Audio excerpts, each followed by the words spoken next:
ทำบุญและเป็นเจ้าภาพโรงทานผ่านบัญชีธนาคารกรุงไทยสาขาประตูชัยชื่อบัญชีที่พักสงฆ์ธรรมาภิวัตรเลขบัญชี536 075 5318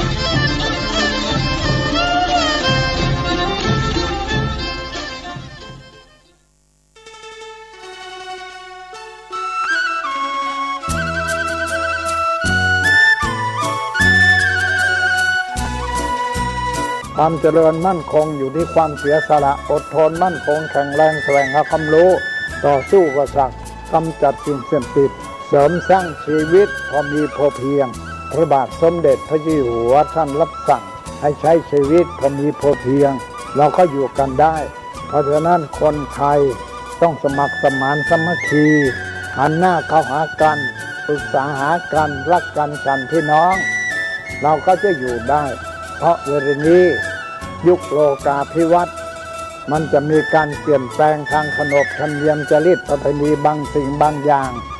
ก็ขอให้นึกถึงบรรพบุรุษของชาติว่าบรรพบุรุษปู่ย่าตายายเราได้สั่งสมอบรมลูกหลานของคนไทยทุกคนให้ตั้งอยู่ความสามัคคีมีความสมัครสมานกลมเกลียวเมตตาปราณีเอื้ออารีเอื้ออาทรในราชการเวลานี้ประเทศชาติของเราก็เจริญมั่นคงเพราะเหตุว่าคนไทยรวมน้ำจิตน้ำใจกันสร้างสรรค์ความเจริญงอกงามเพื่อความเจริญงอกงามแก่ชาติพระพุทธศาสนา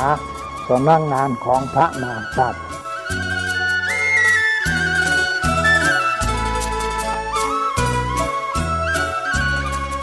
ธรรมะข้อคิดจากพระเดชพระคุณท่านเจ้าคุณพระเทพวิสุทธิคุณด้วยความปรารถนาดีจากสถานีวิทยุพระพุทธศาสนาคลื่นธรรมะเพื่อประชาชน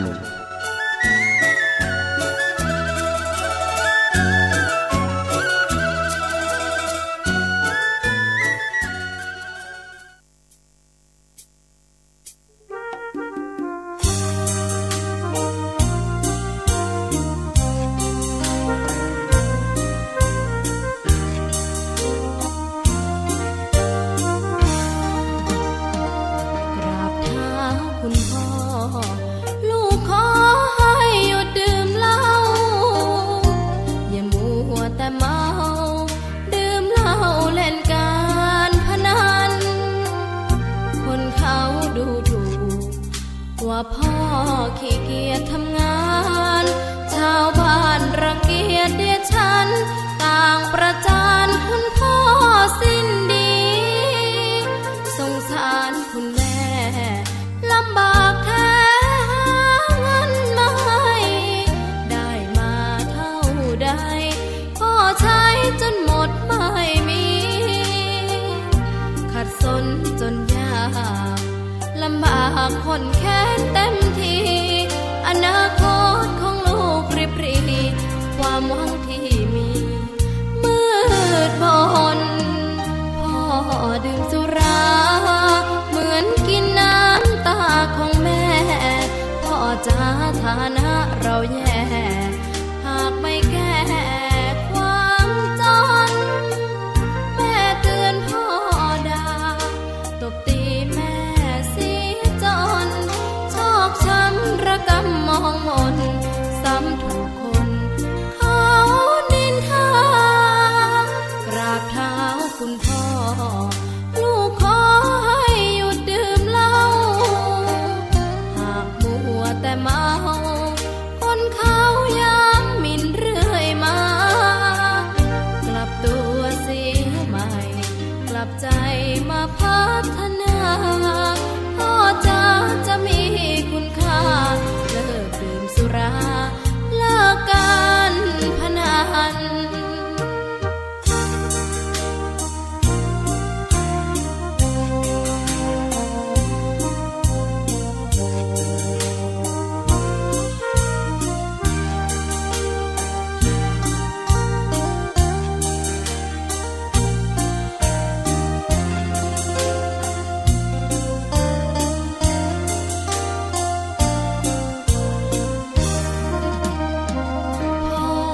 ดื่มสุรา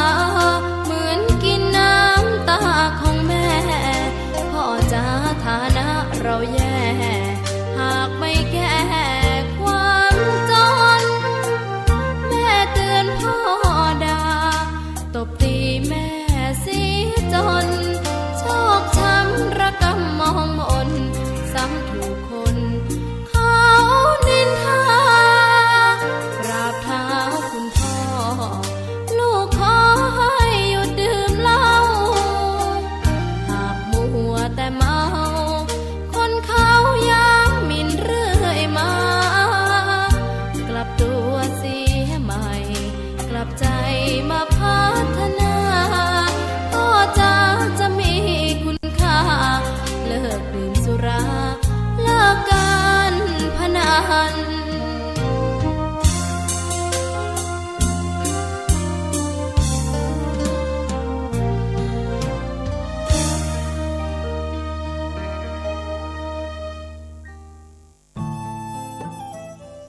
ท่านกำลังติดตามรับฟังสถานีวิทยุกระจายเสียงพระพุทธศาสนาแห่งชาติและสังคมคลื่นเพื่อการศึกษาพระพุทธศาสนาและวัฒนธรรมระบบ FM 104.5 เมกะเฮิรตซ์รายการต่อไปเป็นรายการคดีโลกคดีธรรม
วันศุกร์ที่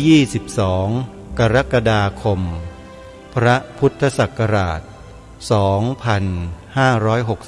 2565 รายการคดีโลกคดีธรรมมาพบกับท่านผู้ฟังเป็นปกติทุกวันจันทร์ถึงวันศุกร์และวันเสาร์อาทิตย์ทางสถานีวิทยุแห่งนี้ท่านสามารถดาวน์โหลดแอปพลิเคชันวิทยุพุทธศาสนาทั่วไทยไว้ในโทรศัพท์มือถือระบบ Android ได้เพื่อติดตามรับฟังรายการคดีโลกคดีธรรมได้ทุกวันแอปพลิเคชันนี้มีชื่อว่าวิทยุพุทธศาสนาทั่วไทยใครก็ตามที่ดาวน์โหลดแอปพลิเคชันนี้ไว้ในโทรศัพท์มือถือเท่ากับท่านนั้นเป็นบุคคลที่ทันสมัยใหม่อยู่เสมอเพราะรู้เท่าทันโลกท่านจะเป็นคนที่รู้เท่าทันโลกใบนี้อย่างดี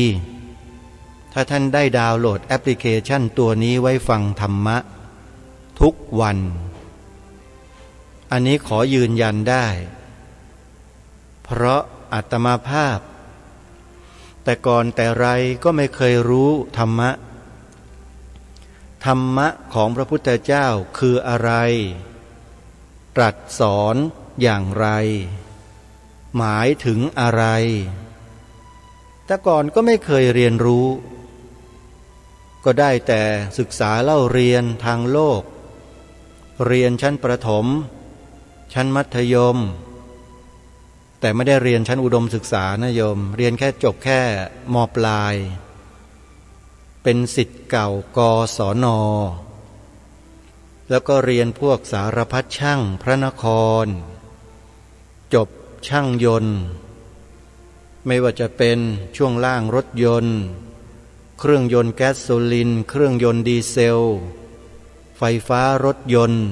เรียนจบหลักสูตรหมดแต่ไม่ได้นำมาใช้สักอย่างมาใช้เล็กๆน้อยๆพอเป็นประสบการณ์ให้เราสามารถจับเครื่องไม้เครื่องมือช่างได้ก็มาประยุกต์ใช้งานในขณะที่เราบวชเป็นพระภิกษุก็ช่วยเหลืองานพระศาสนาในบางแง่บางมุมได้เท่านั้นเองแต่การดำรงชีวิตจริงๆของมนุษย์เรานั้นมันไม่ได้ขึ้นอยู่กับอาชีพความรู้ทางโลกเพียงอย่างเดียวแต่มันมีสิ่งที่สำคัญกว่านั้นอีกสิ่งนั้นเรียกว่าวิชชาวิชชาในที่นี้ก็คือศีลสมาธิปัญญาในพระพุทธศาสนาเราสอนเรื่องนี้เอาไว้แล้วให้เรานั้นลงมือศึกษาปฏิบัติแล้วก็จะได้สัมผัสในมโนสำนึกของเราไม่มีใครที่จะมอบให้เราได้เรื่องของมโนสำนึกคือการตรึกการพิจารณาแล้วเห็นธรรมได้ต้องเป็นตัวเราเท่านั้นอาตมาภาพตอนที่เรียนนักธรรมเอกได้นำพระคาถาธรรมบทคาถาหนึ่งมาแก้กระทู้ธรรมแล้วก็ชอบมากบาทคาถานี้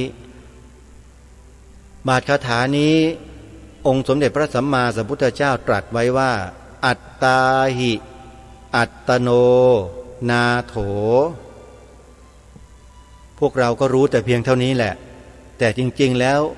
คาถานี้เต็มๆเนี่ยมันมีอีก3 บาทไอ้ที่กล่าวไปเมื่อสักครู่นี้อัตตหิตโนนาโถเนี่ยเขาเรียกว่า1 บาท1 บาทคือเศษ1/4คาถา1 คาถามี4 บาทอันนี้บาทแรกอัตตหิอัตโนนาโถ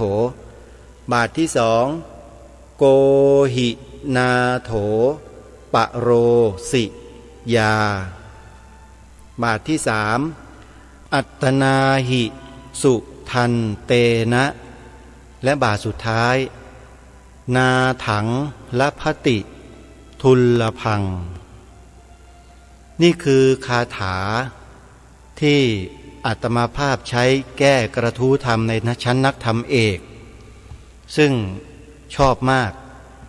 และความหมายของบาทคาถานี้นี่แหละที่จะขอบอกกับเราท่านทั้งหลายว่าคำว่าอัตตาอัตตา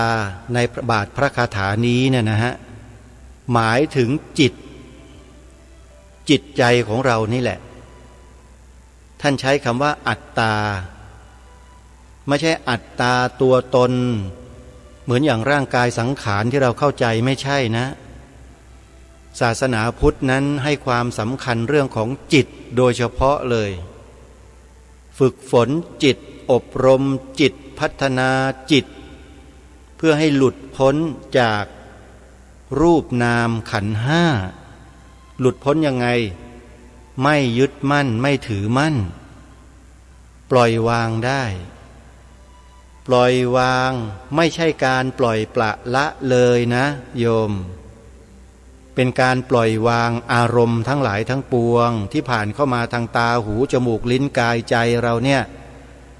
จิตที่มีปัญญาแล้วจะปล่อยวาง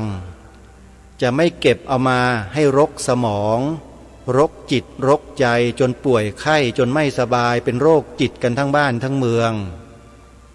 ศาสนาพุทธเนี่ยถ้าใครฝึกฝนอบรมตนศึกษาเรียนรู้ดีแล้วจะไม่มีวันเป็นโรคจิตเพราะอะไรเพราะขจัดเหตุแห่งโรคจิตได้เหตุแห่งการทำให้เกิดโรคจิตมีอยู่3 อย่างโลภะโทสะโมหะ นี่แหละที่เกิดจิตแพทย์ทั่วโลกแล้วมีคนก็แห่แหนกันไปให้จิตแพทย์คอยรักษาเสียเงินเสียทองมากมายเนี่ยก็เพราะไม่เรียนรู้ไม่ศึกษาไม่ทำความเข้าใจเรื่องหลักธรรมที่ทันสมัยใหม่เสมอขององค์สมเด็จพระบรมศาสดาสัมมาสัมพุทธเจ้าของเราให้ดีมีโอกาสแต่ไม่ใช้มีตามีหูแต่นำไปใช้เปิดดูสิ่งที่เป็นอสาระพอเปิดดูมากๆเข้าทุกวันจิตใจมันก็ไม่มีเกราะคุ้มกันจิตใจมันบอบบางพอมีเสียงอะไรมีภาพอะไรมากระทบนิดเดียวเท่านั้นแหละจิตใจแกว่งไปแกว่งมาอย่างรุนแรงเหวี่ยงเสียจนกระทั่งทางโลกเขาเรียกว่าเป็นโรคประสาทหลอนอะไรต่างๆมากมายจนต้องไปพึ่งพาจิตแพทย์เสียเงินเสียทองกินยาวันหนึ่งเป็นกำมืออาตมาภาพมีประสบการณ์ญาติกันเนี่ยเป็นแล้วเราก็ศึกษาดูเรียนรู้ดูสอบถามดูอ๋อมันเป็นเพราะสาเหตุอย่างนี้นี่เองนี่แหละคือผลของการไม่ศึกษาไม่เรียนรู้ไม่ดูไม่พิจารณาธรรมที่องค์สมเด็จพระสัมมาสัมพุทธเจ้าตรัสสอนสิ่งที่พระพุทธเจ้าตรัสรู้ไม่ใช่เรื่องอื่นเป็นเรื่องกายและจิตของมนุษย์เรานี่แหละเป็นเรื่องตัวของเราทั้งหมดเลยไม่ใช่เรื่องอื่นแต่เราไม่เข้าใจมองว่าธรรมะของพระพุทธเจ้าล้าสมัยคร่ำครึอะไรต่างๆก็ว่ากันไปจนกระทั่งสังคมกลายเป็นสังคมวิปริตผิดเพี้ยนกันไปทุกวันนี้ผิดเพี้ยนไหมล่ะท่านสาธุชนลองคิดดูลองไปสังเกตในโลกโซเชียลเน็ตเวิร์กดูสิเปิดมาก็เห็นแต่จะคนนั้นคนนี้ก็โชว์เนื้อหนังมังสากันโชว์ส่วนเว้าส่วนโค้งกันนี่แหละคือความลุ่มหลงและความมัวเมาของมนุษย์ในยุคปัจจุบันโยมมองให้เป็นธรรมะนะอาตมาภาพขอบอกมองให้เป็นธรรมะให้เป็นสาระคนที่มีการศึกษาฝึกฝนอบรมจิตตนเองมาแล้วเนี่ยเวลาเขามองเขาเห็นสิ่งเหล่านี้เนี่ยเขามองแล้วสามารถตีความแปลสภาพสิ่งนั้นให้เป็นสาระเกิดเป็นปัญญาได้แต่ถ้าคนไม่มีปัญญามองสิ่งนั้นก็เป็นโมหะเป็นความลุ่มหลงแล้วก็เกิดโลภะพอไม่ถูกใจก็เกิดโทสะกุศลอกุศลมูลนี่มันก็ครอบงำจิตอยู่ตลอดเวลาเพราะไม่มีปัญญาพิจารณาสิ่งนี้เวลาพระท่านเห็นท่านดูท่านมองเนี่ยมันแตกต่างจากฆราวาสญาติโยมดูนะโยมอย่าเอาความรู้สึกของโยมมาเปรียบเทียบกับเหล่าพระสงฆ์ที่ท่านศึกษาเรียนรู้ท่านปฏิบัติยอมรับในโลกโซเชียลถ้าเราเปิดไปแล้วไม่มีที่เราจะไม่เห็นไม่เจอแต่เราไม่เปิดดูเท่านั้นเองแค่เห็นภาพผ่านแวบๆก็ผ่านไปมันเป็นเรื่องปกติสีต่างๆรูปารมณ์ก็คือรูปารมณ์แปลว่าอะไรอารมณ์คือรูปคืออะไรคือสีต่างๆสีเขียวสีแดงสีเหลืองสีขาวสีขาบสีน้ำเงินสีฟ้าสีอะไรต่างๆชมพูพวกนี้เขาเรียกว่าสีมองเห็นแต่เป็นสีอย่างเดียวตัวกิเลสที่จะปรุงไปเป็นอย่างนั้นอย่างนี้เนี่ยมันขึ้นมาไม่ได้เพราะกำลังมันไม่มีทำไมไม่มีกำลังล่ะเราไม่ได้ไปเลี้ยงมันไว้นี่ไม่ได้ไปหล่อเลี้ยงมันไว้ทุกวันมันก็ไม่เกิดมันก็ไม่มีมันก็เบาบางลงไปกำลังมันอ่อนลงแต่ตัวปัญญาตัวฆ่ากิเลสเหล่านี้มันมีความแข็งแรงมันมีพลังมากกว่า เพราะเราศึกษาเรียนรู้เราปฏิบัติพิจารณาสติปัฏฐานสี่อยู่เนืองๆกิเลสมันเข้าแทรกเรายากกิเลสยังไม่หมดนะแต่มันแทรกไม่ได้เพราะกำลังมันอ่อนที่กำลังมันอ่อนเพราะเราไม่ได้ไปเลี้ยงมันเลี้ยงมันน่ะเลี้ยงยังไงเวลาเปิดไปเจอไอ้เนื้อหนังมังสาที่โชว์กันอยู่เต็มบ้านเต็มเมืองเต็มจออยู่นั้นแล้วก็ไปเปิดดูไงนั่นเขาเรียกว่าไปเลี้ยงมันทุกวันดูทุกวันเนี่ยเขาเรียกว่าไปเลี้ยงกิเลสเมื่อไปเลี้ยงมันทุกวันกิเลสมันก็โตขึ้นมันก็แข็งแรงทุกวันทีนี้ปัญญามันก็อ่อนแรงปัญญาอ่อนแรงก็ถูกพวกกิเลสครอบงำพอกิเลสครอบงำมากๆเข้าเป็นโรคจิตวิ่งหาหมอหาจิตแพทย์กันทั้งบ้านทั้งเมืองบางทีก็ไปกระทำอัตตวินิบาตกรรมกับตัวเองบ้างไปทำร้ายทำลายผู้อื่นบ้างไปกระทำการทุจริตคอร์รัปชันทั้งหลายทั้งปวงบ้างมันเกิดจากอำนาจของกิเลส3 กองนี้ทั้งนั้นเลยจริงหรือไม่และด้วยเหตุนี้ทำไมล่ะ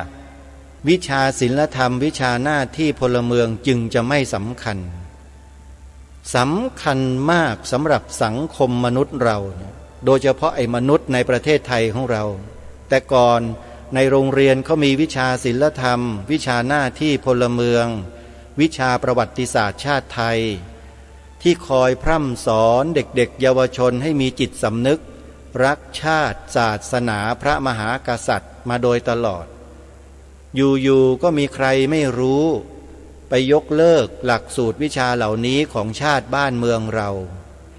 จนทำให้เด็กลูกหลานเยาวชนคนไทยของเราที่เติบโตมาเป็นผู้ใหญ่ในทุกวันนี้มันเพี้ยน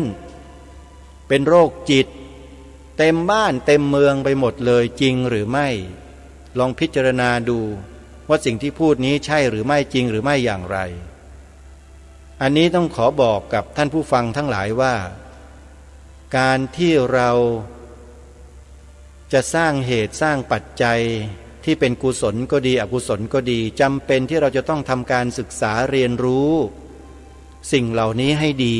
โดยเฉพาะหลักธรรมที่พุทธเจ้าตรัสรู้ที่มีอยู่ในรูปของพระไตรปิฎกคัมภีร์ต่างๆในพระพุทธศาสนาที่ครูบาอาจารย์ของเราแสดงกล่าวอยู่เนืองๆต้องฟังเพราะนี่คือเหตุปัจจัยแห่งสัมมาทิฏฐิทั้งนั้นเลยตามที่ท่านเจ้าคุณพระราชปัญญาวชิรบัณฑิตท่านได้แจกแจงเอาไว้ตลอด3-4-5 วันที่ผ่านมาที่อาตมาภาพในฐานะรายการคดีโลกคดีธรรมนำมาเปิดถ้าพวกเราฟังอย่างต่อเนื่องฟังกันตลอดฟังด้วยความตั้งใจเราก็จะมีความเข้าใจฟังแล้วเฉยๆมันผ่านมันลืมได้ฟังแล้วต้องจดด้วยจดไว้มันดีกว่าจำโยมหัวข้อต่างๆที่ท่านบอกไว้1 2 3 4 5เป็นเหตุแห่งสัมมาทิฏฐิเป็นเหตุแห่งปรโตโคสะเป็นเหตุแห่งโยนิโสมนสิการมรรค8มีอะไรบ้างมีนั่นมีนี่ละเอียดแจกแจงยิบไปหมดเลยเราไม่เคยฟังที่ไหนมาก่อนแน่นอนแล้วก็ตอนนี้ท่านกำลังพูดถึงเรื่องอริยสัจ4เริ่มต้นด้วยทุกขสัจเมื่อวานนี้ท่านมาพูดมาถึงตรงนี้เดี๋ยวย้อนกลับไปฟังนิดหนึ่งเพื่อจะให้ต่อเนื่องจากเมื่อวานเพื่อไม่ให้เป็นการเสียเวลาเดี๋ยวเราไปติดตามรับฟังพร้อมๆกันได้ณบัดนี้พอเห็นทุกข์แล้วก็เกิดอะไรเกิดโทมนัสคือเสียใจไม่สบายใจไม่อยากไม่พอใจอันนี้คือขาดปัญญาเพราะฉะนั้นต้องยอมรับก่อนว่าขันธ์5เป็นกองแห่งทุกข์และเราจะพ้นจากทุกข์ได้อย่างไรก็ใช้สติใช้สัมปชัญญะของเราพิจารณาเพราะฉะนั้นวันนี้แนะให้ญาติโยมเห็นทุกข์ไม่ใช่ให้ทนทรมานแบบไร้ปัญญานะให้ทดลองดูนะบางทีปฏิบัติวัน2 วันก็จะหนีกลับบ้านโอ้ไม่ไหวแล้วนะเขาเรียกว่าวันที่3ยานม้วนเสือวันที่3ยานม้วนเสืออยากจะกลับบ้านไม่ไหวแล้วเนี่ยเห็นทุกข์เหลือเกินอยู่ที่บ้านเนี่ยนอนสบายแต่พอปฏิบัติเนี่ยเห็นทุกข์นั่นถูกแล้วปฏิบัติวิปัสสนาถ้าปฏิบัติวิปัสสนาไม่เห็นทุกข์ก็แสดงว่าอาจารย์สอนผิดต้องเห็นทุกข์เห็นอะไรเห็นว่าขันธ์5เป็นกองแห่งทุกข์แต่ปัจจุบันเนี่ยเวลาเราปฏิบัติเราไม่เข้าใจวัตถุประสงค์เขาบอกว่าไปวิปัสสนาดีไหมดีไปก็ไปเขาด้วยพอปฏิบัติแล้วไปเจอทุกข์จริงๆเจอของจริงเลย แต่ไม่รู้ว่าขันธ์ห้าเป็นกองแห่งทุกข์ทำใจไม่เป็นนะตั้งรับไม่ถูกเพราะตั้งรับไม่ถูกจะหนีกลับอย่างเดียวขอกลับ3 วันแล้วอยู่ไม่ไหวแล้วจะกลับอย่างเดียวทำไมล่ะโอ้ยไม่ไหวแล้วมันทรมานนะพอเจอ2-3 วันเนี่ยเรียกว่ายานม้วนเสือก็เรียกว่าพอเห็นทุกข์แล้วเนี่ยมันกลัวพอกลัวเสร็จก็จะหนีกลับหมดนะเพราะนั้นก็คือถ้าใครผ่าน 3-4 วันได้วิปัสสนาต่อได้เลยเข้าใจแล้วอ๋อปฏิบัติวิปัสสนาเพื่อให้เห็นทุกข์แต่ถ้าปฏิบัติสมถะล่ะเพื่อให้เห็นจิตสงบแล้วก็เห็นความสุขเพราะฉะนั้นคนจะชอบทำสมถะมากกว่าวิปัสสนาเพราะทำสมถะจิตสงบแล้วเกิดอะไรเกิดปัสสัทธิต่ออะไรสุขเอกคตาก็มีแต่ความสุขอย่างเดียวสมถะเนี่ย1ร่างกายก็จะมีสุข2จิตใจก็จะมีสุขในส่วนของสมถะแต่วิปัสสนาล่ะถ้าวิปัสสนาของจริงนะจะเห็นทุกข์เพราะวิแปลว่าโดยพิเศษหรือแจ้งชัดปัสสนาแปลว่าการดูและการเห็นดูอะไรดูตัวเราตัวเขาเห็นอะไรเห็นตัวเราตัวเขาเป็นรูปนามขันธ์ห้าและเห็นอะไรต่อเห็นว่าขันธ์ห้าไม่เที่ยงเป็นทุกข์เป็นอนัตตานั่นแหละตรงแล้ววัตถุประสงค์ของวิปัสสนาถ้าเจริญวิปัสสนาแล้วจะเห็นขันธ์ห้าไม่เป็นทุกข์อยู่ก็แสดงว่าไม่ใช่ทางเดินแล้วเป็นยังไงมีสมาธิดีถ้ามีสมาธิดีมันก็เป็นสมถะแต่วิปัสสนาไม่เน้นสมาธิหรอกเน้นแค่คณิกะสมาธิก็พอวิปัสสนาเนี่ยส่วนสมถะเนี่ยโน่นอัปปนาสมาธิเนี่ยจึงจะดีเพราะฉะนั้นเนี่ยปฏิบัติวิปัสสนาเมื่อเห็นทุกข์แล้วก็เห็นธรรมอย่าหนีอย่ากลัวจงดูต่อไปเมื่อดูต่อไปแล้วเห็นทุกข์จะช่วยอะไรได้บ้างจะช่วยได้ดีมากเมื่อเห็นทุกข์ตอนเจริญวิปัสสนาแล้วจะช่วยตอนที่เราเจ็บป่วยได้ดีสุดๆได้ดีขนาดไหนตอนที่นอนป่วยบนเตียงเนี่ยยามอร์ฟีนหรือยาระงับปวดมันก็ช่วยแค่ไประงับประสาทชั่วครั้งชั่วคราวเพราะหมดยาปวดอีกแต่คนที่เจริญเวทนานุปัสสนาสติปัฏฐานเนี่ยพอเวลาเจ็บป่วยจะขันธ์ห้าเป็นกองแห่งทุกข์นั่นเองเวทนาแท้จริงเป็นทุกขเวทนาไม่ใช่สุขเวทนาที่เป็นสุขเวทนาที่เรารู้ว่าเป็นสุขเวทนาเป็นแค่สุขสัญญาวิปลาสสุขสัญญาวิปลาสเป็นสุขปลอมๆไม่ใช่สุขจริงๆเวทนาตัวจริงก็คือทุกขเวทนาที่เราบอกว่าสุขเวทนาก็มีทุกขเวทนาก็มีอทุกขมสุขเวทนาก็มีโสมนัสเวทนาก็มีโทมนัสเวทนาก็มีอุเบกขาเวทนาก็มีเวทนาโดยย่อมี3โดยพิสดารมี5เราก็ว่ากันไปตัวจริงเสียงจริงของเวทนาคือทุกขเวทนานั่นคือตัวจริงเสียงจริงตัวปลอมล่ะสุขเวทนาบ้างอุเบกขาเวทนาบ้างนั่นคือตัวปลอมถ้าทุกข์มันน้อยเราก็สมมุติว่าสุขเวทนาถ้ามันก้ำกึ่งกันเราก็บอกว่าอุเบกขาเวทนาถ้าทุกข์มันน้อยเราก็เรียกว่าสุขเวทนาแต่ถ้าทุกข์มันมากล่ะเราก็เรียกว่าทุกขเวทนาแต่แท้จริงเป็นอะไรเป็นทุกขเวทนาตัวจริงเสียงจริงของเวทนาคือทุกขเวทนาเพราะฉะนั้นพิจารณาขันธ์ห้ายอมรับก่อนยอมใช้ขันติอดทนดูอาตมาเคยเข้ากรรมฐานมา3 ครั้งเหมือนกันครั้งแรกก็ยานม้วนเสือ3 วันไปลาครูบาอาจารย์ไม่ไหวแล้วครับเป็นยังไงท้องไส้มันจะพังหมดนะครับมองเห็นแล้วมันจะพังหมดจริงๆผมอยากไปเช็คระบบหัวใจตรงนู้นก็ปวดตรงนี้ก็เจ็บเห็นทุกหมดเลยอาจารย์ก็บอกไม่ต้องไปหรอกทำไมล่ะเครื่องมือตรวจหัวใจที่วัดก็มีและอีกอย่างหนึ่งที่มาปฏิบัติกรรมฐานโยคีหลายคนเป็นหมอเพราะฉะนั้นเนี่ยไม่ต้องไปอยู่ที่สำนักนี่แหละก็ไม่ให้ไปไม่ให้ไปก็ไม่ไปก็โยคีที่เป็นหมอก็เลยนิมนต์ขึ้นมาเช็คหมอก็ที่วัดเขามีเครื่องมือทันสมัยอยู่ก็ขึ้นไปเช็คตรวจดูระบบหัวใจดีหมดระบบข้างในดีหมดหมอบอกว่าร่างกายของท่านดี100%แล้วที่อาตมาเห็นมันจะแตกสลายล่ะอาจารย์ก็หัวเราะกากเลยนั่นแหละขันธ์ห้าเป็นกองแห่งทุกข์ทุกนิดเดียวมันก็เห็นอย่างชัดเจนตอนที่มีสติมีสัมปชัญญะขันธ์ห้าเป็นกองแห่งทุกข์จริงๆนะตอนหลังพอรู้ว่าเจริญวิปัสสนาจุดประสงค์เพื่อให้เห็นทุกข์พอเห็นทุกข์แล้วอะไรมีขันติแล้วก็จะเบื่อหน่ายในขันธ์ห้าพอเบื่อหน่ายในขันธ์ห้าจิตก็จะคลายความยึดมั่นถือมั่นไม่ใช่ไปให้นั่งทรมานนะแต่ต้องการให้เห็นทุกข์จริงๆถ้าเห็นทุกข์จริงๆก็จะยอมรับจริงๆพอยอมรับจริงๆตอนหลังก็เลยอยู่ต่อได้20 วันพอเห็นทุกข์ทุกข์ยิ่งกว่านี้ไม่มีอีกแล้วพอพิจารณาพอเห็นทุกข์เนี่ยทุกข์สุดๆตอนที่เคยนั่งปฏิบัติอยู่ดูสิมันจะทุกข์ขนาดไหนก็เลยนั่งดู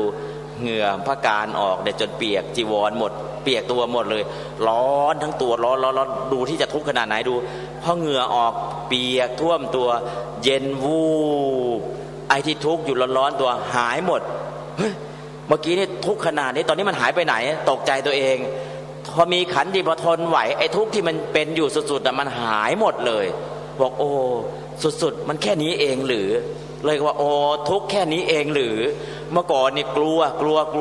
มากเลยกลัวนั่งกรรมฐานเนี่ยกลัวมากเลยวิปัสสนาแต่พอทนไหวก็บอกอ๋อแค่นี้เองต่อไปก็แค่เจ็บแค่ปวดแค่เมื่อยแค่นี้เมื่อก่อนเนี่ยไม่ไหวจริงๆไม่เอาแล้วดิ้นนะก็เรียกว่าไม่ยอมเลยนะแต่พอใช้ขันติอดทนดูตอนหลังก็เห็นทุกข์อ๋อทนไหวนะแต่ต้องทนไหวนะถ้าทนไม่ไหวก็ไม่เอาเลยทนไหวแล้วก็จะเห็นอ๋อขันธ์ห้าเป็นกองแห่งทุกข์อย่างนี้เองทุกข์อื่นยิ่งกว่าขันธ์ห้าไม่มีพอใจเรายอมรับแล้วก็จะเห็นทุกข์เก่าที่มันเกิดขึ้นมาตั้งอยู่แล้วก็ดับไปแล้วก็ทุกข์ใหม่เกิดขึ้นตั้งอยู่แล้วก็ดับไปแล้วทนไหวไหมทนไหวแล้วคราวนี้แม้แต่ทุกข์เราก็เห็นว่ามันเกิดขึ้นตั้งอยู่ดับไปเห็นว่ามันไม่เที่ยงแล้วก็มีขันติพอจะดูได้อดทนได้แต่กว่าจะทนได้เนี่ยก็หนีออกจากกรรมฐานไป2 ครั้งเหมือนกันครั้งที่3นี่ทนไหวครั้งแรกก็ทนไม่ไหวต้องออกนะมันเห็นทุกข์แล้วมันกลัวจริงๆกลัวว่าขันธ์ห้าจะแตกสลายนะมันเห็นตรงนู้นก็เป็นทุกข์เห็นตรงนี้ก็เป็นทุกข์ขยับไปเนี่ยทุกข์หมดนะแต่ถ้ามีขันติซะอ๋อทุกข์นี่คือขันธ์ห้าเป็นกองแห่งทุกข์มันจบแค่ตรงนี้ขันตีประมังตะโปติติขาเพราะนั้นทุกขสัจจะเนี่ยให้ยอมรับไม่ต้องหนียอมรับก่อนแล้วก็ลองทนดูก่อนจนกระทั่งเห็นว่ามันเปลี่ยนแปลงไปทุกข์คือสภาพที่เปลี่ยนแปลงมันก็จะเห็นสภาพเปลี่ยนแปลงของทุกข์อีกพอเห็นแล้วก็จะยอมรับว่าขันธ์ห้าเป็นกองแห่งทุกข์ต่อไปเราอยากจะสงเคราะห์ขันธ์ห้าเราก็เปลี่ยนอิริยาบถได้แต่เห็นว่ามันจะเป็นอัมพฤกษ์อัมพาตจริงๆเนี่ยขยับได้เดินได้ก็เดินจงกรมนะครึ่งชั่วโมงนั่งครึ่งชั่วโมงมันก็ไม่เป็นไรแล้วนะแต่เมื่อก่อนนี่ไม่ไหวจริงๆตอนที่ยังไม่มีขันติมันก็จะเป็นเอานะฮะเพราะในส่วนตรงนี้ก็ให้ญาติโยมสาธุชนพิจารณาขันธ์ห้าเป็นกองแห่งทุกข์อย่างไรลองพิจารณาดูในส่วนตรงนี้นะอันนี้ก็นะเอาคุกมาให้วันนี้ไม่อยากจะฟังเทศหรอกพระเทศแต่เรื่องทุกข์นะเทศแต่เรื่องทุกข์นั่นแหละเห็นทุกข์แล้วก็จะเห็นธรรมนะถ้าเอาเรื่องสมถะมาเนี่ยมันชวนให้เคลิ้มพอจิตมันสงบแล้วก็จะมีพลังแปลกๆให้ดูแต่ถ้าวิปัสสนาแล้วเนี่ยก็จะเห็นทุกข์เป็นอันดับแรกไม่เห็นทุกข์แล้วก็จะเห็นธรรมเพราะในส่วนตรงนี้เนี่ยเอาทุกข์มาชี้ให้เห็นเนี่ยไม่ใช่ให้โยมเข็ดขยาดกับธรรมะนะอยากจะให้เห็นจริงๆเมื่อเห็นของจริงแล้วเห็นทุกข์ก็เห็นธรรมก็จะได้เข้าอกเข้าใจว่าขันธ์ห้าเป็นทุกข์อย่างไรนะเพราะฉะนั้นตรงนี้ยังไม่เอามาพิสดารมากนักเอามาพอประมาณว่าขันธ์ห้าเป็นกองแห่งทุกข์แล้วก็ยอมรับว่าขันธ์ห้าเป็นทุกข์ซะต่อมาอีทางโขปนภิกขเวทุกขสมุทัยอริยสัจจังภิกษุทั้งหลายนะทุกขสมุทัยอริยสัจคือตัณหาอันทำให้เกิดอีกประกอบด้วยความกำหนัดอำนาจของความเพลิดเพลินมีปกติเพลิดเพลินในอารมณ์นั้นคือกามตัณหากามตัณหาจิตที่อยากในรูปสวยๆเสียงเพราะๆกลิ่นหอมๆรสอร่อยๆสัมผัสสบายๆก็คือกามตัณหานี้นั่นแหละคือกองแห่งทุกข์แล้วก็ภวะตัณหาภวะตัณหาก็คือตรงนี้มีการแปลแบบประยุกต์ภวะตัณหาอยากเป็นนั่นอยากเป็นนี่วิภวะตัณหาไม่อยากเป็นนั่นไม่อยากเป็นนี่ถ้าแปลอย่างนี้แปลแบบประยุกต์ถ้าแปลเอาความหมายจริงๆเนี่ยกามตัณหาหมายถึงความอยากในสุขสมบัติของมนุษย์และเทวดาภวะตัณหาความอยากในภพภูมิที่เป็นพรหมวิภวะตัณหาความอยากที่ตายแล้วคิดว่าดับศูนย์คือคิดว่าตายแล้วมันจะได้จบสิ้นกันก็คือวิภวะตัณหาเพราะฉะนั้นตัณหา3ประการนี้ถ้าเราเข้าอกเข้าใจตัณหาจริงคือความอยากอยากรูปอยากเสียงอยากกินอยากรสอยากสัมผัสก็คือปัจจุบันเนี่ยเราทำงานเพื่ออะไรก็กามตัณหาโดยมากอยากได้รูปสวยๆได้เสียงเพราะๆได้กลิ่นหอมๆได้รสอร่อยๆได้สัมผัสสบายๆอันนี้คือความอยากพื้นฐานแล้วทำงานเพื่อไม่ต้องการรูปเสียงกลิ่นรสจะทำงานเพื่ออะไรล่ะก็บอกไว้แล้วทำงานหาเงินเพื่อทำทานเพื่อให้ทานเพื่อรักษาศีลเพื่อเจริญภาวนาก็คือเพื่อทำทานจริงๆเนี่ยให้ตัวเราได้ทานให้ญาติได้ทานให้ประเทศชาติได้ทานแล้วก็ให้พระศาสนาได้ทานก็คือถ้าทำอย่างนี้แล้วเนี่ยหาทรัพย์สินมาตัณหาก็ไม่เกิดแต่ถ้าไม่ตั้งจิตอย่างนี้เนี่ยทุกครั้งที่ก้าวออกไปหาเงินเนี่ยตัวตัณหาผลักดันไปเมื่อตัณหาผลักดันไปเยอะๆก็ไปทำอะไรผิดกฎหมายก็เอาฆ่าสัตว์ตัดชีวิตก็เอาปล้นชิงก็เอาช่อโกงทุจริตก็เอาทุกอย่างอันนี้คือพอขาดสิ่งเหล่านี้ส่วนภวะตัณหาที่เราแปลว่าอยากเป็นนั่นอยากเป็นนี่เนี่ยในพุทธศาสนาก็เน้นภวะตัณหานี่หมายคนที่เป็นสัสสตทิฏฐิคิดว่าเที่ยง คิดว่าเที่ยงคืออย่างไรโลกมนุษย์เนี่ยถูกทำลายแต่พรหมโลกไม่ถูกทำลายโลกมนุษย์ก็ดีเทวดาก็ดีถูกทำลายหมดตอนที่โลกถูกทำลายเนี่ยปีนี้หลายคนก็รณรงค์เรื่องลดโลกร้อนลดโลกร้อนเพื่ออะไรอยากให้โลกนี่อยู่นานๆแล้วก็ปีนี้ไม่ใช่รณรงค์ลดโลกร้อนอย่างเดียวมีอย่างอื่นอีกมีอะไรโลกจะแตกปีคศ12ในเดือนธันวาเอาว่ากันกลัวกันใหญ่เลยก็เนี้ยโลกมันก็ร้อนพอแล้วโลกจะแตกตามปฏิทินมายาอีกมันจะเกิดอะไรขึ้นในส่วนตรงนี้จริงๆแล้วเนี่ยโลกแตกไม่ต้องกลัวเพราะโลกมันเป็นภาษาบาลีโลกแปลว่าสิ่งที่แตกสลายเป็นโลกนี่มันก่อตัวขึ้นแล้วก็แตกสลายโลกะนี่มาจากลุชะธาตุณปัจจัยลบนอนเนนแล้วก็เอาอูเป็นโอแล้วก็แปลงชะเป็นกะเป็นโลกะลุชติบรรลุชติติโลโกสิ่งที่แตกสลายเป็นเรียกว่าโลกเพราะฉะนั้นโลกแตกไม่ต้องกลัวโลกแตกไม่ต้องกลัวอ้าวแล้วเราจะไปอยู่ที่ไหนเนี่ยไม่ต้องกลัวโลกมีหลายใบโลกคือผืนแผ่นดินเนี่ยยังไม่แตกง่ายๆอย่างที่เราคิดหรอกโลกมี3ประเภทโลกคือผืนแผ่นดินเรียกว่าโอกาสาโลกะโลกคือหมู่สัตว์สิ่งที่มีชีวิตเรียกว่าสัตตาโลกะแล้วโลกคือขันธ์5ของเราคือขันธะโลกะหรือสังขารโลกะขันธะโลกะโลกคือขันธ์5เนี่ยแตกง่ายสลายเร็วแต่เราไม่ยักกลัวโลกใบใหญ่เนี่ยมันจะแตกกลัวโลกใบใหญ่จะแตกเพราะฉะนั้นคนเราก็เลยรณรงค์ลดโลกร้อนลดใบใหญ่แล้วก็ทำยังไงจะให้โลกใบใหญ่อยู่แต่โลกใบเล็กจะแตกวันนี้วันพรุ่งนี้ไม่ยักกลัวผิดกลัวในสิ่งที่ไม่ควรกลัวเหมือนนกต้อยตีวิตนกต้อยตีวิตเวลาจะนอนทำยังไงเอาขายันฟ้ากลัวอะไรกลัวฟ้าจะถล่มมาใส่นกต้อยตีวิตตัวเล็กๆเวลานอนเนี่ยเอาขายันฟ้านอนหงายเนี่ยเอาขายันไว้กลัวฟ้าจะถล่มลงมา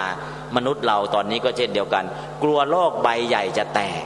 แต่ไอ้โลกใบเล็กคือขันธ์ธาตุโลกะโลกคือขันธ์5ตัวเองเนี่ยไม่ยักกลัวว่าจะแตกง่ายมากๆเลยไม่เชื่อลองไปเดินตัดหน้ารถสักหน่อยดิกระจุยเลยหรือไม่ก็ห้อยหัวรถเมล์แล้วก็ปล่อยล่วงลงมาแตกหมดแล้วโลกคือขันธ์5เนี่ยแตกง่ายสลายเร็วแล้วก็รณรงค์ลดโลกร้อนไอ้การรณรงค์ลดโลกร้อนโลกใบใหญ่ถูกต้องแล้วแต่มันถูกนิดเดียวจะรณรงค์ให้ได้ผลต้องรณรงค์ลดโลกใบเล็กคือขันธะโลกะคือขันธ์5ของเรา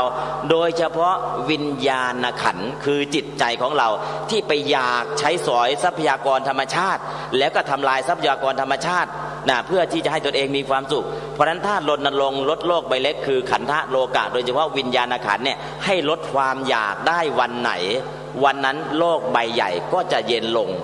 ไปลดโลกใบใหญ่เป็นการลดที่ปลายเหตุลดต้นเหตุก็คือลดที่โลกใบเล็กคือขันธะโลกะได้แก่วิญญาณขันธ์วันไหนลดความอยากได้วันนั้นเนี่ยโลกใบใหญ่ก็จะลดความร้อนลงลดลงคือความอยากมันจะลดลงเพราะฉะนั้นเนี่ยร้อนที่สุดก็คือวิญญาณขันธ์คือจิตใจของเราโลกใบใหญ่ปีนี้ประเทศไทยร้อนที่สุดที่ลำปาง41องศาเมื่อเดือนที่ร้อนที่ผ่านมาที่ลำปางเนี่ย41องศาเราบอกอู้ลำปางร้อนสุดเลยในประเทศไทยปีนี้41แต่เราไม่เคยวัดอุณหภูมิใจคุณร้อนเท่าไหร่ไม่กล้าวัดใจร้อนเท่าไหร่โยมเคยวัดไหมใจร้อนกี่องศาบอกจะเอาเดี๋ยวนี้ข้างบนสั่งมานายสั่งมาจะเอาเดี๋ยวนี้รีบทำงานนี้ให้เสร็จรีบไปทำบัญชีรีบร้อนสุดๆหรือไม่ก็ร้อนจนกระทั่งเผากันไม่ใช่ร้อนแล้วเผาตัวเองอย่างเดียวนะร้อนแล้วเผาคนอื่นได้ด้วยโลกใบเล็กเนี่ยโลกใบใหญ่เนี่ยมันร้อนก็เพราะวัดองศาได้แต่โลกใบเล็กร้อนเท่าไหร่1,500 องศาอยู่โลกใบเล็กเนี่ยร้อน 1,500 องศาลองไปวัดดูกิเลส 1,500 ตัณหา 108เพราะฉะนั้นโลกใบเล็กเนี่ยวัดอุณหภูมิได้ 1,500 องศาแค่1,000 องศาก็ละลายเหล็กไปหมดแล้ว100 องศาน้ำก็เดือดแล้วแต่ใจของคนเนี่ยร้อน 1,500 องศาตามอำนาจของกิเลสที่แผดเผานอกเรื่องไปเยอะแล้วคืออยากให้เห็นว่าขันธ์5เป็นกองแห่งทุกข์ก็คือตัวตัณหาเนี่ยกามตัณหาภวตัณหาวิภวตัณหา3ประการก็คือกามตัณหาอยากรูปเสียงกลิ่นรสสัมผัสภวตัณหาอยากเกิดในภพภูมิที่เป็นพรหมคิดว่าตายแล้วมันเที่ยงวิภวตัณหาคิดว่าตายแล้วมันจบมันสิ้นหลายคนที่เป็นชาวพุทธ บอกโอ้ยอยากตายทำไมล่ะมันจะได้จบสิ้นกันสักที ทำไมชีวิตที่มีอยู่มันทรมานเหลือเกินไม่ถูกกับคนนู้นไม่ถูกกับคนนี้สุขภาพก็ไม่ดีญาติก็เป็นอย่างนู้นญาติก็เป็นนี้อยากจะตายให้รู้แล้วรู้รอดคิดว่าตายแล้วจบคิดว่าตายแล้วจบเป็นอะไรวิภวะตัณหาคือคิดว่าตายแล้วขาดศูนย์เป็นอุจเฉททิฏฐิคิดว่าตายแล้วศูนย์อันนี้ลงนรกเนี่ยเรียกว่าลงไปนับภพชาติไม่ถ้วนกว่าจะได้กลับมาเกิดเป็นคนอีกอุจเฉททิฏฐิเพราะฉะนั้นเนี่ยคนที่ฆ่าตัวตายคือเขาคิดว่าเขาตายแล้วจบสิ้นแล้วก็มีหลายประโยคที่มาสนับสนุนการฆ่าตัวตายเช่นตัดช่องน้อยแต่พอตัวดูสิเขาตัดช่องน้อยแต่พอตัวเอาตัวรอดคนเดียวเขาตายไปซะก่อนแล้วที่ไหนได้ไอ้ตายไปก่อนตายด้วยอำนาจของความโลภไปไหนเป็นเปรตตายด้วยอำนาจของความโกรธเกลียดเครียดแค้นเสียใจน้อยใจไปไหนลงนรกตายด้วยอำนาจของความหลงไปไหนเป็นสัตว์เดรัจฉานตายด้วยทิฏฐิมานะไปไหนเป็นอสุรกายเพราะฉะนั้นเนี่ยคนฆ่าตัวตายไปไหนลงนรกตายด้วยความโกรธเกลียดเครียดแค้นเสียใจน้อยใจแต่ถ้ารู้ว่าจะต้องฆ่าตัวตายเจริญอสุภกรรมฐานก่อนให้เบื่อหน่ายขันธ์ห้าก่อนจะสิ้นลมหายใจบรรลุเป็นพระอรหันต์เป็นชีวิตสมาสีสีถ้าอย่างนี้ก็ไม่ต้องลงนรกมีสมัยพุทธกาลเนี่ยพระฆ่าตัวตายพร้อมกัน500รูปพระพุทธเจ้าไม่รู้หรือรู้แล้วทำไมพระพุทธเจ้าไม่ห้ามล่ะกรรมของพระ500รูปพระพุทธองค์ไม่สามารถห้ามได้ชาติก่อนพระภิกษุเหล่านี้ก็ฆ่าตัวตายชาติสุดท้ายจะได้บรรลุเป็นพระอรหันต์แท้ๆก็ฆ่าตัวตายแต่พุทธองค์ดูก็พิจารณาดูพระ500รูปเนี่ยตถาคตไม่สามารถห้ามการฆ่าตัวตายได้แต่ทำยังไงไม่ให้ตายฟรีก็เลยสอนอสุภกรรมฐาน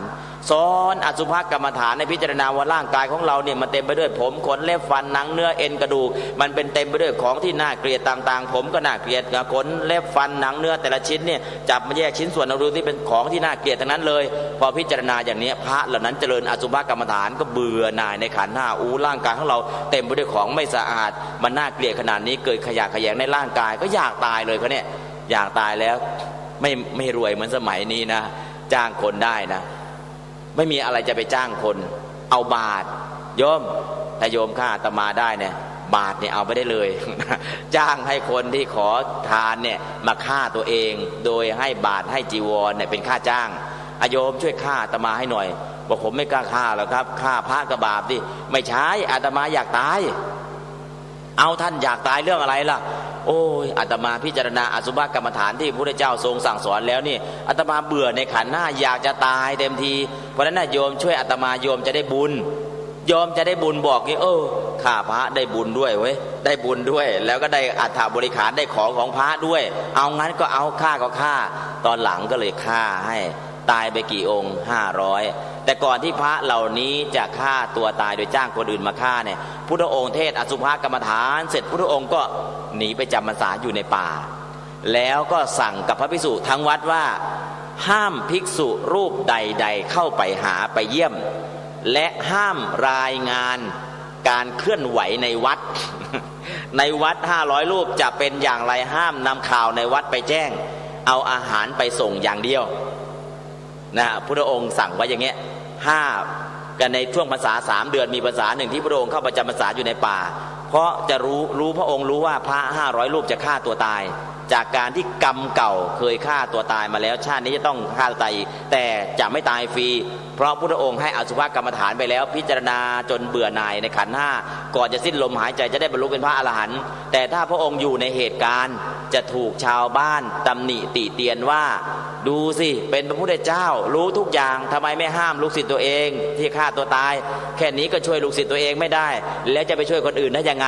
จะถูกชาวบ้านว่าอย่างนี้พระองค์ก็เลยวางแผนเทศเรื่องอสุภกรรมฐานจบแล้วก็เข้าไปจำพรรษาในป่าห้ามใครเข้าเยี่ยมห้ามรายงานเรื่องราวภายในวัดให้เอาอาหารไปส่งได้อย่างเดียวเท่านั้น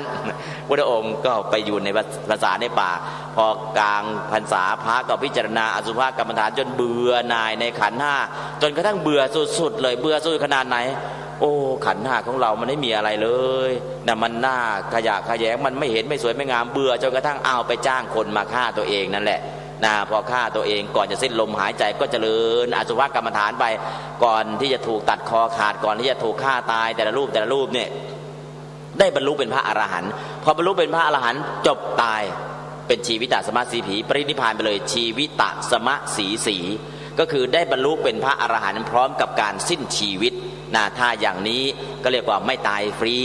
นะชีวิตตสมะสีแต่ถ้าไม่พิจารณาอย่างนี้ฆ่าตัวตายแล้วไปไหนถ้าไม่พิจารณาอย่างนี้ลงนรกอย่างเดียวนะฆ่าตัวตายนี้ลงนรกอย่างเดียวแต่เนื่องจากว่ารู้ว่ากรรมเก่าที่เคยทำมาจะต้องทำต่อด้วยกรรมเก่ามาผลักดันนะพิจารณานะอสุภกรรมฐานแล้วก็บรรลุเป็นพระอรหันต์แล้วก็ตายพร้อมกับการปรินิพพานอย่างนี้จบสวยไม่ต้องลงนรกอันนี้คือส่วนคนที่คิดวิภวตัณหาเนี่ยก็จะได้ช่วยพ้นได้ในส่วนของวิภวตัณหาคิดว่าตายแล้วศูนย์ปัจจุบันเนี่ยโยมพอทราบไหมประเทศไหนฆ่าตัวตายมากที่สุดตอนนี้ประเทศไหนโยมประเทศไหนฆ่าตัวตายมากที่สุดตอนนี้เมื่อก่อนญี่ปุ่นนะตอนนี้ญี่ปุ่นเสียแชมป์แล้วประเทศไหนประเทศไทยเมื่อก่อนอยู่อันดับ21นะปีนี้อยู่อันดับที่18-19ประเทศไทยอยู่อันดับที่18-19ในการฆ่าตัวตายประเทศฆ่าตัวตายมากที่สุดเป็นน้องใหม่ประเทศจีนแล้วก็มีประเทศที่มีสถิติเท่ากันกับประเทศจีนคือบูเคเรีย2ประเทศเนี้ยมาเป็นอันดับ1ของโลกในการฆ่าตัวตายอาตมาก็ติดตามสถิติการฆ่าตัวตายแต่ละประเทศมียังไงบ้างเมื่อก่อนญี่ปุ่นตอนของไทยก็อยู่21ตอนที่ญี่ปุ่นเป็นที่1ไทยอยู่ที่21ตอนเนี้ยจีนเป็นอันดับ1ทำไมคนจีนมาฆ่าตัวตายมากขึ้นเศรษฐกิจดีขึ้นเศรษฐกิจดีขึ้นในหมายเหตุที่บอกเอาไว้เนี่ยประเทศจีนเนี่ยฆ่าตัวตายมากขึ้นเพราะเศรษฐกิจดีขึ้นอ้าวเศรษฐกิจดีแล้วคนไม่อยู่ดีมีสุขหรือไอ้คนที่ผิดหวังเนี่ยก็น้อยใจก็ฆ่าตัวตายไอ้คนที่สมหวังก็ตอนนี้คนจีนรวยมากขึ้นแต่ไอ้คนจนก็จนสุดๆมากขึ้นนะไอ้ส่วนที่สังคมนิยมตามปกติก็คือจนพอๆกัน จนพอๆกันก็เลยอยู่กันปกติตอนนี้รวยมากขึ้นนะและไอ้คนจนเนี่ยห่างขึ้นแล้วก็ตอนนี้เกิดการผิดหวังมากขึ้นเมืองจีนเลยกลายเป็นแชมป์ฆ่าตัวตายพร้อมกับเรียกว่ามาตีตื้นก็คือบูเคเรียมาตีอันดับ1คู่กับจีนเมื่อก่อนประเทศเดียวเพราะนั้นก็คือจริงๆแล้วเนี่ยประเทศนับถือพุทธศาสนาไม่น่าเลยที่จะเกิดวิภวตัณหาไม่น่าเลยที่จะฆ่าตัวตายเพราะการได้เกิดเป็นมนุษย์เนี่ยมนุษย์สัตตะภาโวทุลโภการได้เกิดเป็นมนุษย์นี่ยากเย็นแสนเข็ญมากๆกว่าจะได้เกิดเป็นคนเนี่ยต้องรักษาศีลตั้ง5ข้อโยมตั้ง5ข้อนะไม่ฆ่าสัตว์ไม่ลักทรัพย์ไม่ประพฤติผิดในกามไม่พูดเท็จไม่ดื่มสุราเมลัยจึงจะได้เกิดเป็นมนุษย์ยากมากเลยได้เกิดเป็นมนุษย์เนี่ยแต่เกิดเป็นเทวดาล่ะเป็นลูกเป็นหลานดูแลเลี้ยงดูพ่อแม่ก็ได้เกิดเป็นเทวดาถ้าเป็นภรรยาเคารพในสามีก็ได้เกิดเป็นเทวดาหรือทำจิตอาสาเช่นทำงานสาธารณประโยชน์ก็ได้เกิดเป็นเทวดาหรือกวาดลานวัดก็ได้เกิดเป็นเทวดากุศลที่ทำให้เกิดเป็นเทวดาเนี่ยเยอะแยะเลยแต่กุศลที่ได้เกิดเป็นมนุษย์อย่างต่ำต้องศีล5จิตอาสาก็ยังไม่มีสิทธิ์ได้เกิดเป็นมนุษย์หรือเขาเลี้ยงดูพ่อแม่จะเป็นประจำก็ยังไม่มีสิทธิ์ได้เกิดเป็นมนุษย์ต้องมีอะไรมีศีล5เพราะฉะนั้นคนที่ได้เกิดเป็นมนุษย์เนี่ยปัจจุบันเนี่ยประชากรของคนทั่วโลก 7,000 ล้านคนเท่านั้นเองนะโยม 7,000 ล้านคนเมื่อปีที่ผ่านมาคนที่ 7,000 คือเป็นชาวฟิลิปปินส์เป็นเด็กหญิงคนหนึ่งของชาวฟิลิปปินส์ครบ 7,000 ล้านคน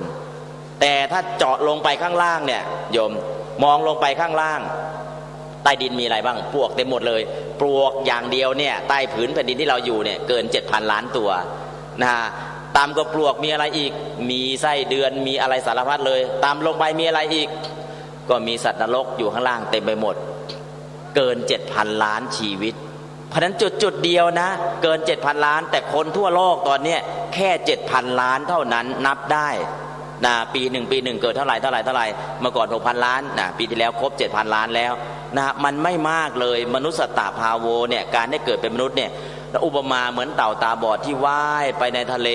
100 ปี1,000 ปีจะหัวโผล่ขึ้นมาครั้งหนึ่งแล้วหัวโผล่ออกมาแล้วก็โยนพวงมาลัยไปแล้วพวงมาลัยที่เราโยนไม่รู้ลอยไปทางไหนเต่าที่ตาบอดไม่รู้ว่ายไปทางไหนแต่วันที่หัวโผล่ขึ้นมาเนี่ยไปสวมกับพวงมาลัยได้มันก็ยากเย็นแขนแสนเข็ญแต่นี้อุปมาเนี่ยมันเข้าใจยากนิดนึงอุปมาแบบชาวบ้านยากยิ่งกว่างมเข็มในมหาสมุทรไอ้เข็มเล่มนิดเดียวโยนลงไปในมหาสมุทรจะงมได้ไหมงมไม่ได้ไม่รู้ไปอยู่ตรงไหนฉันใดการได้เกิดเป็นคนนิยมยากเย็นแสนเข็ญจริงๆเพราะนั้นเมื่อเกิดเป็นคนแล้ว เกิดมาสำรวจหรือยังว่าต้นทุนแห่งความเป็นคนเนี่ยเรามีอยู่ไหม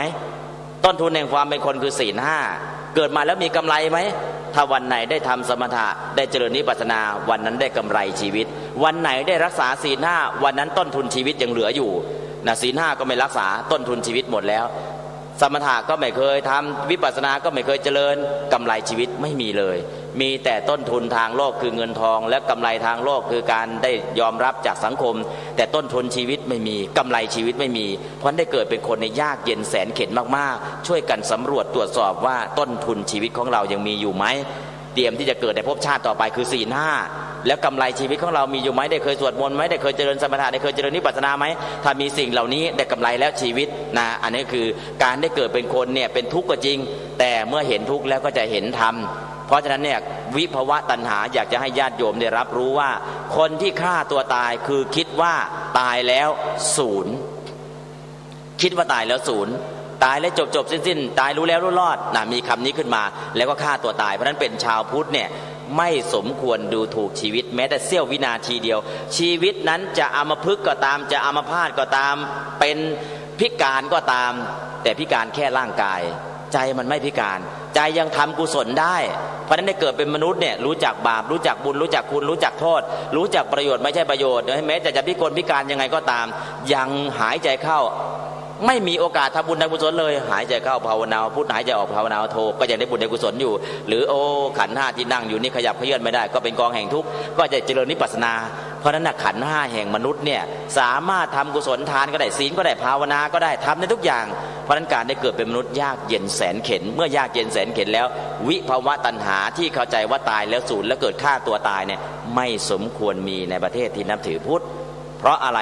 คนที่ฆ่าตัวตายคือคิดว่าตายแล้วศูนย์แต่เป็นจริงไหมไม่จริงเพราะคนที่ตายแล้วศูนย์จริงไม่มีตายแล้วศูนย์ก็คือมีแต่พระอรหันต์ก็คือปรินิพพานไปเลยแต่ตราบใดยังมีเชื้อคือกิเลสตราบนั้นต้องเกิดต้องแก่ต้องเจ็บต้องตายนะฮะไม่มีตายแล้วที่จะไม่เกิดเพราะยังมีกิเลสอยู่เพราะนั้นสิ่งเหล่านี้ต้องเกิดความเข้าอกเข้าใจเพราะเวลาน้อยอกน้อยใจก็ดีหรือความเจ็บป่วยก็ดีอย่าคิดฆ่าตัวตายเด็ดขาด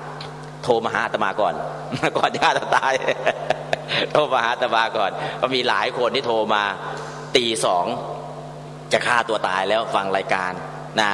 ก็อาตมาตอนเมื่อก่อนเนี่ยออกรายการวิทยุแห่งประเทศไทย5 ทุ่มถึงเที่ยงคืนก็มีแฟนคลับทั่วประเทศที่สระบุรีที่โคราชคนป่วยที่เป็นคนป่วยพิการเดินไม่ได้ก็คือน้อยใจเมื่อก่อนเนี่ยก็คือตัวเองมีร่างกายแข็งแรงหาเลี้ยงญาติทั้งหมดแต่ตอนนี้ประสบอุบัติเหตุเดินไม่ได้อะไรไม่ได้เนี่ยญาติทุกคนก็เลยมาหาเลี้ยงพอมาหาเลี้ยงก็รู้สึกน้อยใจตัวเองเมื่อก่อนเนี่ยผมเนี่ยเดินได้ทำงานได้ทุกอย่างหาเงินหาทองมาเลี้ยงญาติทั้งหมดตอนนี้ผมประสบอุบัติเหตุขาพิการอะไรทุกอย่างเดินไม่ได้ญาติเนี่ยต้องมาเป็นทุกข์กับตัวผมเนี่ยก็เลยอยากจะตายแต่พอได้ยินฟังธรรมะแล้วขอคุยกับท่านนิดหนึ่งผมจะตายยังไงดี จะตายยังไงดีก็เลยคุยต่อไป2 ชั่วโมงถ้าโยมไม่ตายนะโยมก็จะเป็นตัวอย่างที่ดีแม้แต่คนที่พิการขนาดนี้เนี่ยยังมีจิตใจสู้เป็นกำลังใจให้กับคนที่ร่างกายแข็งแรงในการต่อสู้ชีวิตโยมต้องอยู่ต่อเพื่อที่จะเป็นอาจารย์ใหญ่เพื่อจะเป็นคน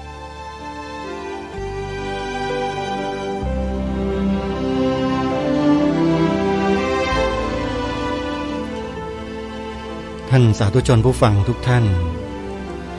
เวลาของรายการก็ใกล้จะหมดลงก็เลยตัดสัญญาณมาที่ผู้ดำเนินรายการ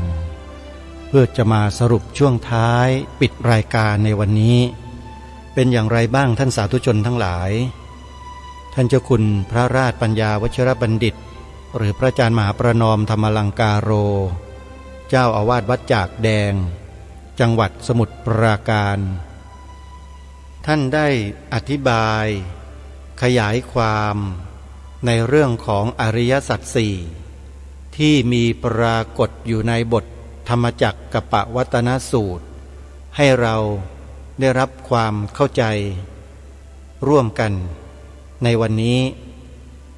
เชื่อว่าท่านที่มีความตั้งใจฟังมาตั้งแต่เริ่มต้นก็จะได้รับอรรถรสจากการฟังไม่มากก็น้อยแต่อย่างน้อยๆเนี่ยก็เป็นเหตุเป็นปัจจัยให้เกิด ปัญญาสัมมาทิฏฐิขึ้นมาได้อย่างแน่นอน นี่คือสิ่งที่ทางรายการพึงปรารถนาเหลือเกินที่ต้องการให้เราซึ่งเป็นผู้ฟังนั้นได้รับสิ่งที่ดีที่สุดในสกลจักรวาลคือปัญญาสัมมาทิฏฐิอธิษฐานจิตไว้นะท่านผู้ฟังเกิดชาติหน้าฉันใดพบชาติใดจะเป็นอะไรก็ช่างแต่ขอให้ปัญญาสัมมาทิฏฐิจงฝังอยู่ในมโนสำนึกในจิตในขันธสันดานของเราตลอดไปขอแค่นี้พออาตมาภาพก็อธิษฐานแบบนี้แหละไม่เคยขออย่างอื่นเพราะถ้าเราจะตั้งใจเป็นอะไรเป็นเจ้าของอะไรในโลกนี้มันก็เป็นได้ทันทีด้วยความตั้งใจของเราแต่ถามว่าจะไปเป็นมันเพื่ออะไรล่ะเป็นเจ้าของปัญญาสัมมาทิฏฐิมีคุณค่ามากกว่าตั้งเยอะเอาละเดี๋ยวพรุ่งนี้เรามาฟังกันในช่วงต่อจากนี้นะโยมนะวันนี้เวลาของรายการหมดลงแล้วอาตมาภาพต้องขอสมมุติยุติรายการไว้แต่เพียงเท่านี้